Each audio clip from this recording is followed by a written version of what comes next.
Hey foodies! Welcome back to our channel guys. You're watching Get Set and Cook with Pratima and Chandana. Today's recipe is brinjal gravy. Authentically, however, this dish is called as Badnekai Ennegai in Kannada and Gutti Vankaya in Telugu. To make this dish, we'll need the following ingredients. I've taken about 10 to 11 brinjals that we have slit up like this and soaked it in water, some onion, 1 cup of tomato, some Guntur chilies, cinnamon and cloves also known as chakka and lavanga, coriander, dried coconut, curry leaves, some white sesame seeds, groundnuts, ginger and garlic, some jeera or cumin seeds, mustard seeds, salt, oil and some dhania powder. Let's get started guys. First, we're taking in about 1 cup of groundnuts and then frying them. You want to dry roast them until they look something like this. Taking it out into a bowl, and to the same pan I'm adding 1 cup of sesame seeds. So as you can see here, I'm adding same measurement of groundnut and sesame seeds.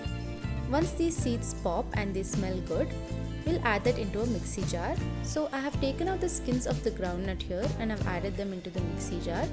To the same jar I'm also adding in these white sesame seeds that I've just roasted. You want to powder them and the powder should look something like that. Now I've taken another pan and I'm frying about 9 to 10 Guntur chilies. To make the masala, I'm taking about 1.5 inch of cinnamon and 5 to 6 cloves and about 2 inches of ginger and 1 handful of garlic.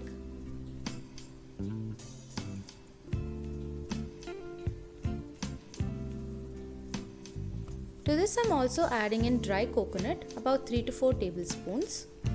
You want to use dry coconut only in this recipe because the main taste of this recipe is because of the dry coconut, so please use this itself. I'm also adding in about 2 tablespoons of coriander. Next, I'm adding about 2 teaspoons of dhania powder. Don't go heavy on dhania powder guys because it won't taste good. Add in just 2 teaspoons and that will be enough. Now the chilies that we had fried, about 8 to 9 Guntur chilies, I'm adding that in too. To this I'm adding in about 1 teaspoon of salt. I've not added water here and I've made it into a paste. You want the paste to look like this, nice and thick. I'm transferring all this paste into another vessel. Here I'm transferring it into a pan. To this I'm adding in about 3 medium to small onions that I have finely chopped. Also adding in a little bit of coriander and about 3 tablespoons of the groundnut and sesame seed mixture that we had made earlier. The remaining mixture you can store it in an airtight container and put it in refrigerator so that you can use it for the future recipes that we're going to show you. Now all these ingredients we just put together, mix them well. To all of you who have subscribed to my channel, thank you so much. To those of you who haven't subscribed yet, please consider subscribing guys. As you can see, we're posting videos almost every day and we're posting really delicious and healthy recipes. So don't miss out on this and support us by subscribing. Thank you. Now to this brinjal that I've slit longitudinally and horizontally, I'm stuffing in the masala that we just prepared. Stuff in the masala just about so and then place them. See guys, the brinjals, when I slit them, I put it in water with some salt in the water so that they don't turn black. Now after I'm done stuffing all the brinjal, I'm taking a 1 pressure cooker and adding about 4 to 5 tablespoons of oil. Since this dish is known as Ennegai Badnekai, you want to go a little heavy on the oil so that it will taste good. But if you're health conscious, you can decrease the amount of oil as well. To this I'm adding about 2 teaspoons of mustard seeds and jeera. Jeera is also called as cumin seeds. Once jeera turns golden brown, I'm adding about 3 to 4 strands of curry leaves. After about 10 seconds, I'm placing in all the brinjals which are stuffed with the masala. I'm giving it a nice mix. After about 5 minutes, the brinjal has cooked down a little bit.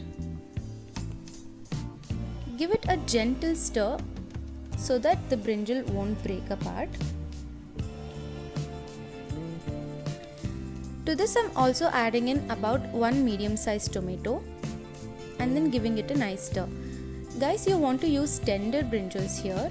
If you use tender ones, as soon as you put it in your mouth, it melts like butter. But if the brinjal is not that tender, you won't enjoy this recipe as much. So when you're buying the vegetables itself, make sure you ask the vendor to give you tender brinjals. Now, whatever masala was remaining after we stuffed the brinjal, I'm adding that in. Add in very little water and then let it cook. At this point, you can check if you need to add in some salt or red chili powder or something if the spice is a little low. I'm adding in a little salt and let the cooker blow about 1 whistle.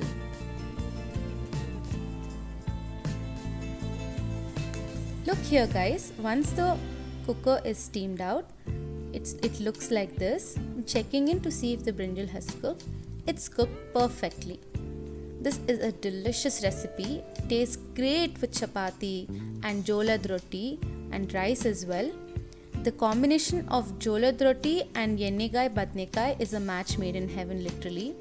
So please try this recipe out and please subscribe to our channel. Give this a like if you like it. And thank you so much for watching. We'll be back with more videos.